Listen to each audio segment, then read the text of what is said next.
और कुल मिला के हरियाणा भर में 24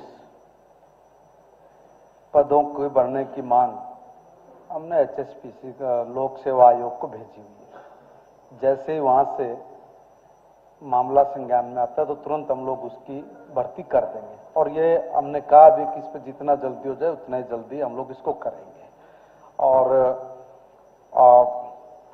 वैसे हर सब्जेक्ट में ये ठीक है कि आपके लिए यहाँ पे 1-2 जगह कमी है तो वो जरूरी है भरना और इस बार उसको भर भी देंगे। और भी कोई अगर आपकी इससे संबंधित कोई बात है तो मैं माननीय सदस्य से निवेदन करूंगा, मेरे से व्यक्तिगत भी मिलकर उस पर बात कर सकते हैं। इसके लिए मंत्री जी धन्यवाद करता हूं आपका, लेकिन इसके साथ साथ मैं आपको और आदरणीय मुख्यमंत्री जी का भी ध्यान दिलाना चाहता हूं कि हमारे हल्का लोहारू में जितने भी कॉलेज हैं वहां पर एमएससी के लिए कोई भी सुविधा नहीं है, तो इसके लिए अगर आप थोड़ा सा नहीं, ये तो अलग ध्यान विषय हो गया। किस चीज का? माननीय सदस्य से मैंने निवेदन किया, मुझे पता था 60 वहाँ किलोमीटर की भिवानी पड़ता है मंत्री मुझे कुछ लोग मिले थे, उन्होंने ये विषय जो आप बता रहे हो उन्होंने मुझे बताया था कि हमने अपने विधायक से भी ये बात की, इसलिए मैंने आपको बिना कहे कहा कि आपकी जो भी कोई समस्या आप मुझे व्यक्तिगत भी मिलकर कहेंगे, धन्यवाद मैं मिलूँ भी जरूर आपसे पूरा करेंगे और विस्तार से बताऊं भी क्या, क्योंकि हमारे लोहारू में बैल, लोहारू और सिवानी तीनों ब्लॉक में कोई भी व्यवस्था इस तरह की नहीं है जिससे कि लड़कियों को जाने में मंत्री जी से व्यक्तिगत मिलकर सारा धन्यवाद डिटेल बताइए। धन्यवाद श्रीमती विनेश। अध्यक्ष जी, प्रश्न नंबर संख्या 25।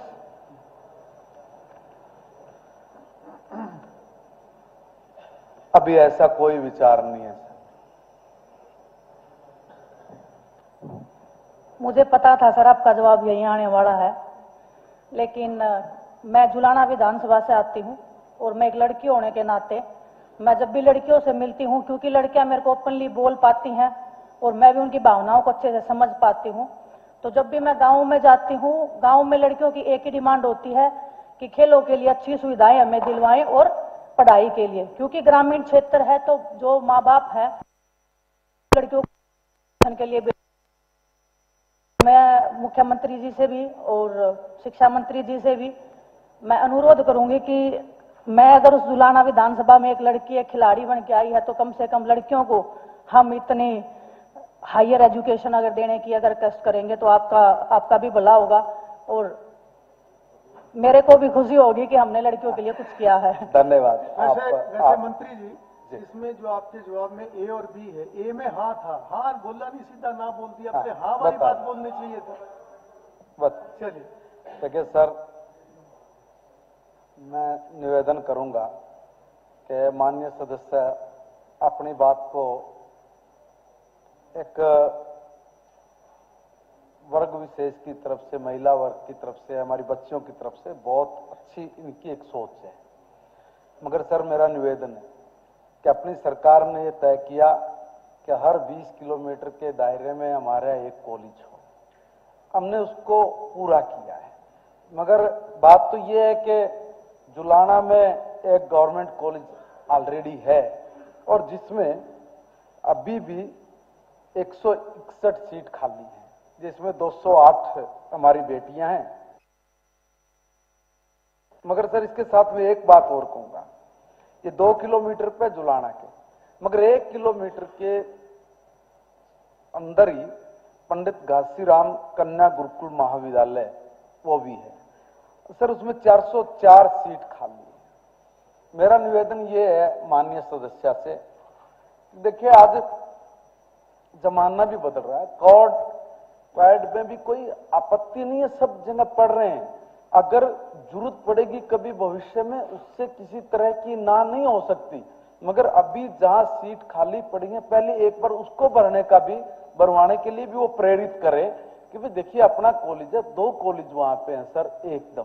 और वैसे जींद जिले में संख्या कोई कम नहीं है, हर 20 किलोमीटर पे 17-18 हमारे वहां पे कॉलेज है और सरकारी और गैर सरकारी कुल मिला के, तो सर वहां पे व्यवस्था और करने की आवश्यकता महसूस नहीं हो रही है, इसलिए कहा था। माननीय सदस्य की मैं भावनाओं को समझते हुए ये निवेदन करूंगा कि अपने बच्चों से वो कहे कि भाई जो आसपास के कॉलेज से पहले एक बार उनकी सीट पूरी हो जाए, जैसे आवश्यकता पड़ेगी तो फिर आपके साथ हम लोग खड़े हैं। सर क्योंकि मैं लड़की हूँ, मैं समझ सकती हूँ। लड़कियां और लड़के जब साथ में पढ़ते हैं और ग्रामीण क्षेत्र से आके माँ बाप को बहुत सारी चिंताएं होती हैं, इसलिए और मैं आपको विश्वास दिलाती हूँ और मैं आपको प्रॉमिस भी कर सकती हूँ, अगर महिला कॉलेज अगर हमारे जुलाना विधानसभा में बनेगा तो लाइन लगी रहेगी, आपको एडमिशन के लिए जगह नहीं बचेगी, इतनी लड़कियां एडमिशन के लिए आएंगी। तो मेरा अनुरोध है, वहाँ पे वहाँ पे है ऑलरेडी कॉलेज है। देखो बहुत बड़ी व्यवस्था ना होना, कोई वैकल्पिक व्यवस्था करनी पड़ती तो सोचते भी, वहाँ पे ऑलरेडी व्यवस्था है। अब उसमें एक बार उसमें एडमिशन नहीं सर वो लड़के और लड़कियों का साथ में है ना, मैं वही बता रही हूँ, ग्रामीण क्षेत्र है, अगर सिटी से बच्चे आते हैं, माँ बाप एजुकेटेड है। आपने लड़के और लड़कियों को सबको पटकनी दे दे के हमारा देश में नाम रोशन किया, कह रहा है कि नहीं करा, आज कहाँ इस चीज की आवश्यकता। फिर भी आपकी भावना को हम समझ रहे, एक बार जो सीट ऑलरेडी खाली है वो भर जाए, फिर कोई व्यवस्था करनी होगी तो विचार। आज जो एग्जिस्टिंग है उसमें और बेहतर क्या हो सकता है, उसकी भी साथ साथ योजना बनाए।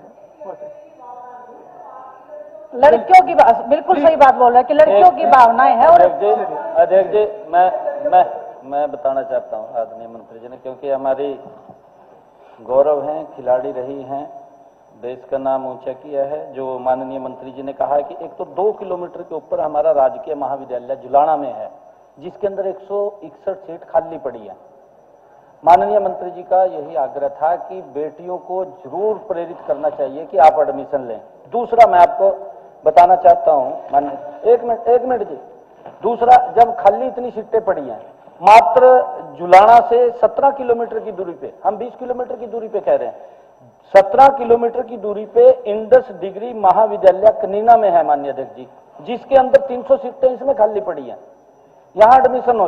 एक जो अभी पंडित घासीराम कन्या महाविद्यालय की बात कही है, 1 किलोमीटर की दूरी पे है, 404 सीटें खाली पड़ी हैं।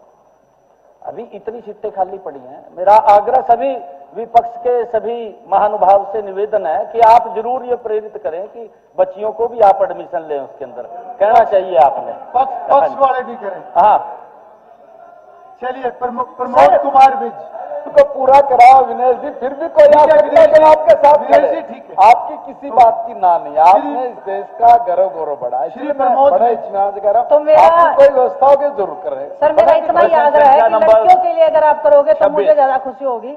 और माननीय सदस्यगण आपका बहुत बहुत धन्यवाद, आप इतना रिस्पेक्ट, इतना आदर दे रहे हैं। और प्रश्न संख्या नंबर बाकी कुछ सवाल हैं जी पेंडिंग में, वो आज मैं अगर मौका देंगे अध्यक्ष जी तो जरूर मैं उसको उठाने का काम करूंगी। मौका मिलेगा। प्रश्न संख्या 26